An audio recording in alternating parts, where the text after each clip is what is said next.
दो चीजें आपकी प्रॉफिटेबिलिटी तय करती है। एक होती है दोस्तों डिमांड, राइट, और आप डिमांड देखते हो दोस्तों कंपनीज के रिजल्ट में, सेल्स रेवेन्यू द्वारा आईआईपी डेटा आते हैं उसमें आप देखते हो, राइट। तो हमने प्रीवियस वीडियो में आईआईपी डेटा डिस्कस किए और हमने जाना किस प्रकार से कुछ सेगमेंट इंफ्रा जैसे जबरदस्त ग्रोथ कर रहे हैं और कैसे कुछ सेगमेंट दोस्तों कम ग्रोथ कर रहे हैं।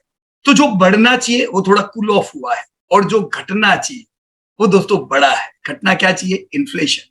दोस्तों इस वीडियो में हम लेटेस्ट इन्फ्लेशन के डेटा जो पब्लिश हुए हैं उस पर बात करेंगे और हम जानने का प्रयास करेंगे इससे सेगमेंट, सेक्टर्स, कंपनीज पे प्रॉफिटेबिलिटी पे क्या इफेक्ट दोस्तों आ सकता है। रेडी हो दोस्तों? चैनल सब्सक्राइब नहीं किया है, सब्सक्राइब कर दीजिए पहले, ताकि ये सब इंपॉर्टेंट डेटा दोस्तों अपडेट हो सके, राइट। दोस्तों ये जो सेगमेंट है फूड एंड बेवरेजेस, ये पूरे इन्फ्लेशन का 54% कंट्रीब्यूट करता है।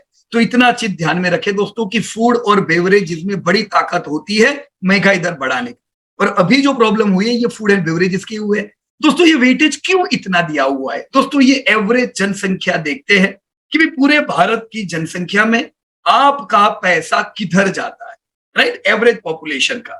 तो फूड एंड बेवरेजेस एक बड़ा स्पेंडिंग है हमारा, तो फूड के दाम बढ़ेंगे तो हमारी पॉकेट पे बड़ा इफेक्ट करेगा, राइट। तो 54% वेटेज फूड एंड इन्फ्लेशन का है। और ये फूड एंड इन्फ्लेशन अगर आप देखो दोस्तों, मैं डाउन स्क्रॉल करके ग्रोथ पे लाया दोस्तों, 10.57% से बढ़ा है, तो बहुत ज्यादा बढ़ा है दोस्तों। फूड एंड बेवरेजेस जिनके रॉ मटेरियल होते हैं दोस्तों, उनके प्रॉफिट ज्यादा टूटेंगे। तो भी आपको पता ही है दोस्तों, रेस्टोरेंट जैसे होती है, राइट, तो आईआरसीटीसी, जुबिलेंट फूड के ऑलरेडी मार्जिन दोस्तों टूटे हुए थे। अब ये जुलाई क्या उनको सपोर्ट देने वाला है? नहीं, ये जुलाई इस प्रकार की इंडस्ट्री के मार्जिन को और नीचा करेगा, इसकी तैयारी रखनी पड़ेगी, राइट। तो फूड एंड बेवरेजेस जो सबसे बड़ा सेगमेंट है, इसमें सबसे ज्यादा हैरान किसने किया? आप देख सकते हो दोस्तों, 37% से दाम बढ़े हैं वेजिटेबल्स के, राइट। तो ये वेजिटेबल्स ने दोस्तों फूड एंड बेवरेजेस सेक्टर के दामों को बढ़ाया है। 37% इज ह्यूज ग्रोथ। तो जुलाई महीना दोस्तों वेजिटेबल्स के लिए अच्छा नहीं रहा दोस्तों, राइट। यस, वेजिटेबल्स के साथ दोस्तों स्पाइसेस के भी दाम बढ़े हैं 22% से ज्यादा है। सीरियल्स एंड प्रोडक्ट्स के भी दाम बढ़े दोस्तों 13% से। तो ओवरऑल हम देख सकते हैं दोस्तों, इन सारी चीजों ने आपके फूड एंड बेवरेजेस के दाम को बढ़ाया 11% से, राइट। यहां पे एक पॉजिटिव भी मैं देख रहा हूं, जैसे ऑयल एंड फैट्स 17% से गिरे हैं दोस्तों। ये आपकी पतंजलि जैसी कंपनी के लिए पॉजिटिव भी हो सकते हैं।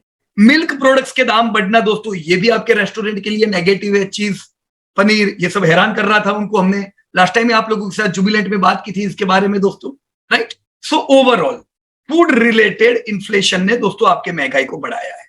पान टोबैको दोस्तों नॉर्मल है दोस्तों, ज्यादा महंगाई बढ़ी नहीं है। और वैसे भी पान टोबैको दोस्तों आप देखो तो उसको किसमें गिनते हैं? जैसे यहाँ पे पान टोबैको 3.26% कंट्रीब्यूट करता है, वेटेज रखता है रूरल में। देख रहे हो आप, यहाँ पे रूरल लिखा है, राइट। अर्बन में कम होता है, तो अर्बन में इसका कंजम्पशन भी कम है, राइट। तो ओवरऑल 2.38 रुपीज, राइट।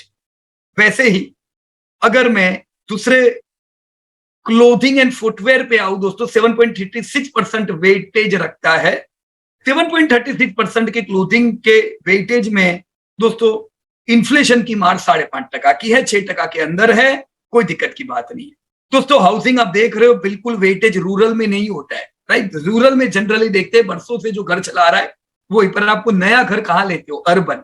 तो हाउसिंग स्पेशली अर्बन स्पेंडिंग का एक पार्ट होता है। हाउसिंग का भी 4.47%। फ्यूल एंड लाइट एक बड़ा कंट्रीब्यूटर है, 4%, राइट। देखो आप देख सकते हो, फ्यूल एंड लाइट 8% कंट्रीब्यूट करता है, राइट। अब इसका भी वैसे देखा जाए तो 3.67% का वेटेज है। और मिसलेनियस, राइट, जिसमें household goods and services है, transport, communication, recreation, education, personal care वगैरह चीजें आती है, भी एक बड़ा पार्ट है, वो भी 5% से बड़ा है। तो दोस्तों हम ये कह सकते हैं इन डेटा के आधार पे कि महंगाई चारों कोर से नहीं बढ़ी है, महंगाई बढ़ाई है फूड और बेवरेजेस सेक्टर ने, राइट। और ये महंगाई बढ़ने में दोस्तों अल निनो रिलेटेड जो कुछ इनपुट हुए थे कुछ स्टेट्स में, उसकी इफेक्ट दोस्तों हम वेजिटेबल की कम सप्लाई पे देख रहे थे, जिसके कारण दोस्तों आपको उनके दामों को बढ़ता हुआ दिखा है। तो ये 2-3 महीना रहेगा दोस्तों, उससे ज्यादा नहीं रहेगा। तो एक चीज क्लियर है दोस्तों कि ये जो इन्फ्लेशन जो बढ़ा है ये ज्यादा बढ़ा, right.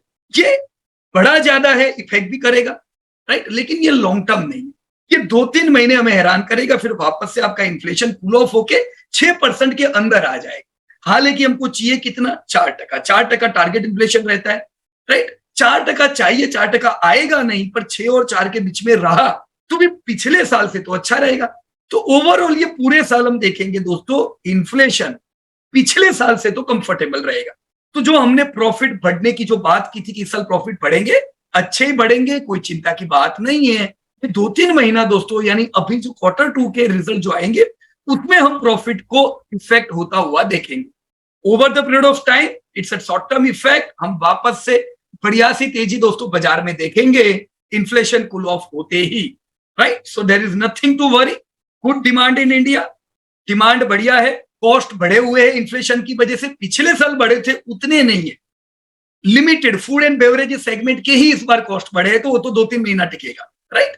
So friend, this was the input for your inflation data. मुझे उम्मीद है प्रीवियस वीडियो जहां पे हमने आईआईपी डिस्कस किया, ये वीडियो जहां पे इन्फ्लेशन डिस्कस किया और सीधा पीडीएफ में से, तो ये दोस्तों सीखने में आप लोगों को काम लगेगा, आपके स्टॉक मार्केट के डिसीजन लेने में आपको मदद कर सकता है, right. So thank you so much and जय हिंद टू एवरीबॉडी।